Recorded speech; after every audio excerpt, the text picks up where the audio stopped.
Hello everyone, I am Aditya and you are watching German class. Welcome back to the new video. Nominative, accusative, dative. Always confusing, always create confusion irrespective of your level. A1, B1, B2, might be C1 also. In this video, I will explain simple words, accusative, dative, and we will focus on nominative case. That seems to be dative or accusative. You will be surprised to see whether it is really correct sentence. It should not be accusative, it should not be dative. Am I correct or not? Watch the video till the end and you will get the reply. पूरा video and तक देखना. accusative, dative, nominative case को समझेंगे, sentences को देखेंगे, specially nominative पे focus करेंगे. क्या ये रियली नोमिनेटिव सेंटेंस है? क्या मैं सही हूं? ऐसा तो नहीं कुछ मिस्टेक है? ये तो accusative होना चाहिए था, ये तो डाटिव होना चाहिए था, ये नोमिनेटिव कैसे हो गया? देखेंगे पूरा डिटेल में. देखना वीडियो और पसंद आएगा तो लाइक भी करना और चैनल सब्सक्राइब कर लेना अगर नहीं किया है तो. बहुत इंटरेस्टिंग वीडियोस हैं और भी सारी वीडियोस हैं आपके लिए. देख लेना अपने लेवल के अकॉर्डिंग. एग्जाम आ रहा है तो एग्जाम प्रेप की वीडियोस भी हैं. जस्ट ऊपर चैनल पे सर्च कर लेना B1 exam, B2 exam, expression, lesson, शाइवन. वीडियोस मिलेंगे आपको, मिनिमम 2 वीडियोस जरूर मिलेंगे आपको हर एक टॉपिक पे. शुरू करते हैं वीडियो को. सबसे पहले समझ लेते हैं एक सेंटेंस की हेल्प से. मैंने एक सेंटेंस लिखा है, Ich trinke einen Saft, I drink a juice.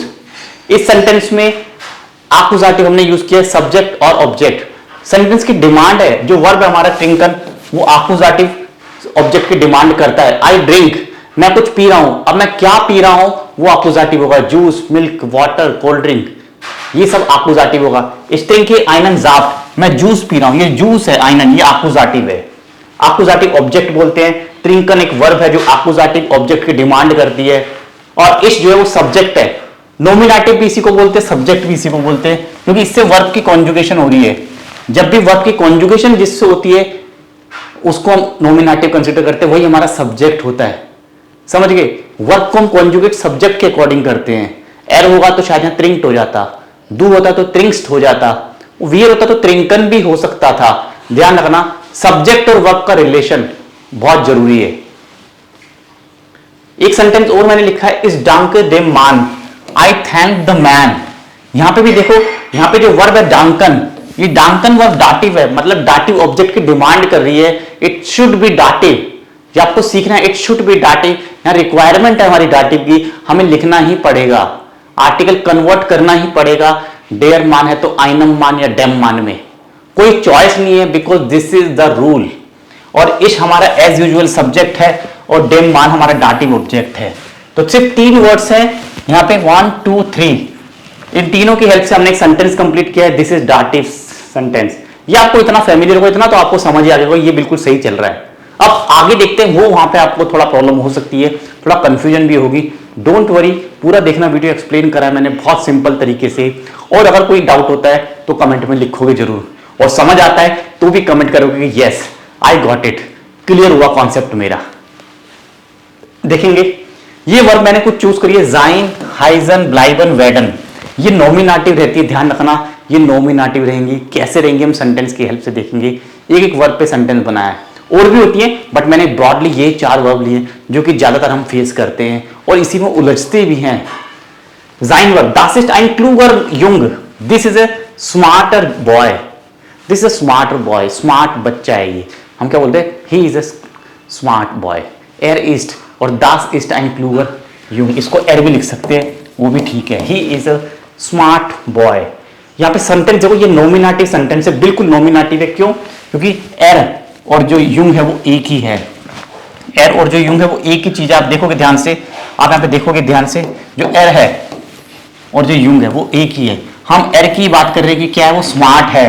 एर की बात कर रहे हैं, क्या है, वो स्मार्ट है. यूंग, यूंग कौन है? ये एर है. यहाँ पे एर east, he is a smart boy. Subject भी है, नोमिनेटिव भी है. इसको डबल नोमिनेटिव भी बोलते हैं. कंफ्यूज करने के लिए लिखा हुआ डबल नोमिनेटिव भी है ये. यहाँ पे अगर जी होता, जी इस्ट आइने, जी इस्ट आइने क्लूगे फ्लाउ. अगर मैं इसको लिख दूं, जी इस्ट आइने क्लूगे फ्लाउ, she is a smart woman. Smart woman. अब ये जो फ्राउ है और जी है, ये सेम है कि नहीं? शी को ही मैं फ्राउ बोल रहा हूं, और कैसी है वो फ्राउ? स्मार्ट है. ये मेरा एडजेक्टिव है. This is my adjective. मैं शी को ही बोल रहा हूं कि वो स्मार्ट है, ठीक है। She is a smart women, जी इज eine kluge Frau। सेंटेंस समझे? तो यहां पे सब्जेक्ट हमारा क्या है? नॉमिनेटिव, डबल नॉमिनेटिव बोलते हैं इसको, डबल नॉमिनेटिव, मतलब सब्जेक्ट और नॉमिनेटिव सेम ही है, सेम ही है। एक और देखो, नेक्स्ट है वेडन। इस वेडे आई नेटर क्लोज कोलीग, I will become, I will be a nice colleague, I will become a nice colleague. कौन बनेगा? आई। तो यहां पे आई जो है और जो कोलीग है वो एक ही बात को रेफर कर रहा है, एक ही पर्सन है। इस सब्जेक्ट हो गया, नॉट अ कोलीग भी सब्जेक्ट हो गया, दिस इज सेम। सेंटेंस को ध्यान से देखो, आई विल बिकम, कौन बनेगा? मैं बनूंगा, क्या बनूंगा? कलीग। तो आई और कोलीग रेप्लिका है, सेम सेम है दोनों। आई इक्वल्स टू कलीग, मैं लिख सकता हूं आई इक्वल्स टू कोलीग, मैं और कोलीग सेम है। अब मैंने इसको एडजेक्टिव दिया है, कैसा है? नेटर, नाइस, तो एंडिंग लगाइए। This is purely nominative case, confuse नहीं होना, नॉमिनेटिव केस है। क्लियर हुआ? क्योंकि मैं हूं स्मार्ट और मैं स्मार्ट कोलीग हूं। आप किसी और को बोल सकते हो, he is a smart boy, he will become a good doctor, एर वेड ein guter Arzt, he will become a good student, er wird ein guter Student। कुछ और एग्जांपल मैं लिख देता हूं, er wird ein guter Student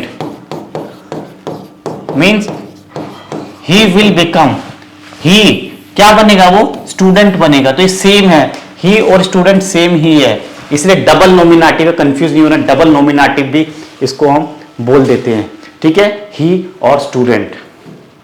एक और example, एर बुलाइट ein fleißiger Mensch, he stay a hard working person means he will remain, वो कितना ही कहीं चले जाए वो एक हार्ड वर्किंग पर्सन ही रहेगा, कितने ही पैसे आ जाए वो ऐसा ही रहेगा, वो बदलेगा नहीं। एर बुलाइट ein fleißiger Mensch, यहां भी सेम है, एर सब्जेक्ट और नॉमिनेटिव, ब्लाइट हमारा वर्ब है और फ्लाइसिगर मेंश, देख रहे हो ये नॉमिनेटिव सब्जेक्ट, क्योंकि यही तो है जो एर के इक्वल है। हम इसी को तो बोल रहे हैं फ्लाइसिगर मेंश।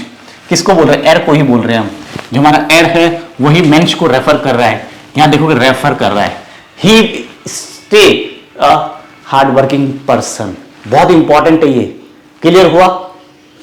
डबल नॉमिनेटिव भी बोलते हैं इसको, डबल नॉमिनेटिव है ये, एक ये नॉमिनेटिव, ये एक ये। आपको रहेगा दो सब्जेक्ट हो गए तो ये ऑब्जेक्ट बन गया, सब्जेक्ट प्लस ऑब्जेक्ट अकुजाटिव बन गया। नो, दिस इज नॉट अकुजाटिव, ये गलती मत करना, बहुत इंपॉर्टेंट है ये, बहुत क्रूशियल है आपके लिए। और एक सिंपल, एर हाइस्ट हेर गुप्ता, ये आपने समझा है, समझ आ गया, जो एर है वही mister Gupta, he is called mister Gupta, इस हाइडे Aditya Sharma, I am called, मैं अपने बारे में ही तो बता रहा हूं, मैं अपने बारे में ही तो अपना नाम बता रहा हूं, आदित्य है मेरा नाम, मैं उसके बारे में ही तो बता रहा हूं, एर क्या है वो? मिस्टर गुप्ता है वो, ठीक है। और मैं जी भी लिखता हूं, तो शी, जी हाइस्ट है टीना, मैं जी को ही बोल रहा हूं, वो टीना है, डबल नॉमिनेटिव, एक ही है, रेप्लिका है। तो ये हमने समझा एंड में नॉमिनेटिव सेंटेंस कैसे बनते हैं। वीडियो पसंद आई तो लाइक करना, चैनल सब्सक्राइब कर लेना, डिस्क्रिप्शन में डिटेल है, कोर्सेज ज्वाइन करना चाहते हो, रिकॉर्डेड बाय करना चाहते हो, ऑनलाइन लाइव क्लास ज्वाइन करना चाहते हो, और यूट्यूब पे सारी वीडियोस फ्री हैं, देख सकते हो। Thank you so much for watching, auf Wiedersehen।